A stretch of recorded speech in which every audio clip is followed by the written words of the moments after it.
Indonesia, negara kita yang sudah merdeka selama kurang lebih 76 tahun dengan kepadatan penduduk tertinggi keempat di dunia.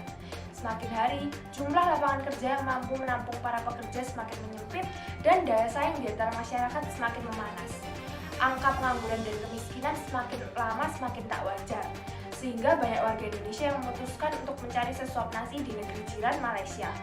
Sekarang bersama saya, Francisca, sudah ada dua narasumber yang akan menerangi kita nih. Selamat pagi, Pak Jo dan Pak Javier. Selamat pagi. Nah, Pak Jo, gimana sih Pak keadaan para TKI di Malaysia? Apa mereka hidupnya sejahtera di sana? Ya, begitulah seperti yang dibayangkan orang-orang. Sekarang banyak sekali loh TKI yang di Malaysia. Kemarin kalau saya nggak salah lihat, dari data tahun 2020 saja sudah menampung hampir sekitar 80.000 pekerja. Paling banyak jika dibandingkan dengan negara-negara lain. Ya kan Pak Javier? Ya benar sekali, tapi saya kurang setuju sih kalau hidup mereka dibilang sejahtera di sana. Buktinya saja dari tahun 2014 sampai 2019, Malaysia disebut-sebut sebagai negara nomor 1 yang mendapatkan laporan pengaduan dari TKI. Dan ya kalau dilihat-lihat, aduannya bukan aduan dalam konteks positif. Ada yang ingin pulang tapi nggak boleh, ada yang gajinya nggak dibayar, dipukul, macam-macam deh pokoknya. Iya, dengar-dengar kemarin ada ART yang upahnya nggak dibayar selama 3 tahun. Ini bener nggak sih Pak sebenarnya? Iya, itu di Air Tawar Perak, Malaysia. Ada salah satu TKI kita yang dulu dia kerjanya legal dari tahun 2003 sampai tahun 2020. Tapi setelah itu izin kerjanya udah habis dan kayaknya dia nggak paham deh caranya memperpanjangnya. Jadi setelahnya dia bekerja sebagai pekerja ilegal. Nah, dia si korban ini diduga menjadi korban pelecehan, penindasan, dan upahnya nggak pernah dibayar oleh majikannya. Karena majikannya ini ya memanfaatkan status ART-nya ini yang bekerja sebagai pekerja ilegal. Bukannya udah ada perjanjian MOU antara pemerintah Indonesia dan Malaysia di sana untuk menjaga TKI ya Pak? Kok bisa sih masalah kayak gini masih banyak terjadi? Oh iya benar, pernah ada perjanjian government to government dalam pembuatan MOU, penempatan dan perlindungan TKI ke Malaysia. Tapi kalau dipikir-pikir, kenapa ya pemerintah Indonesia kekeh sekali untuk melindungi TKI yang ada di sana sampai bikin perjanjian antar negara loh?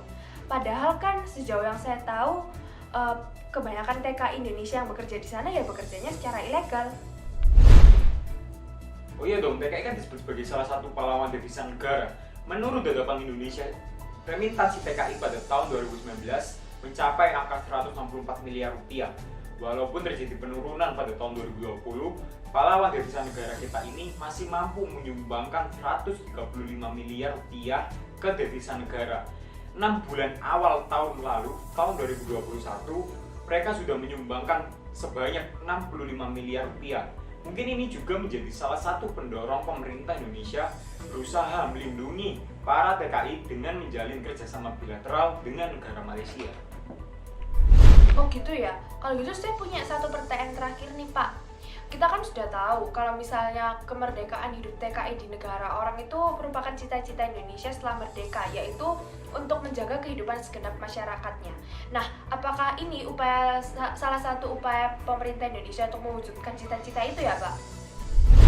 Oh ya jelas sih kalau ini terlihat sekali sih kalau pemerintah Indonesia sedang mengupayakan kesejahteraan rakyatnya dan menjaga kehidupan para TKI di negeri orang.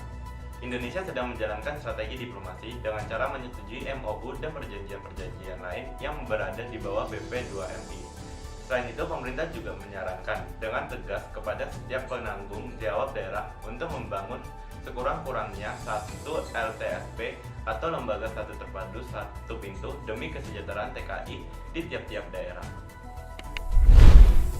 Baik, terima kasih Bapak-Bapak atas penjelasannya.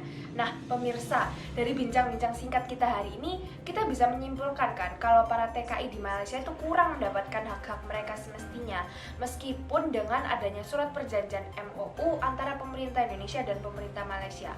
Padahal, pada dasarnya manusia seharusnya diperlakukan bukan sebagai mesin, tapi sebagai makhluk berakal budi yang HAM-nya dihormati dengan tidak direndahkan derajatnya sebagai manusia, bahkan oleh orang yang merupakan majikannya. Dengan saya, Siska, sampai jumpa di kesempatan berikutnya.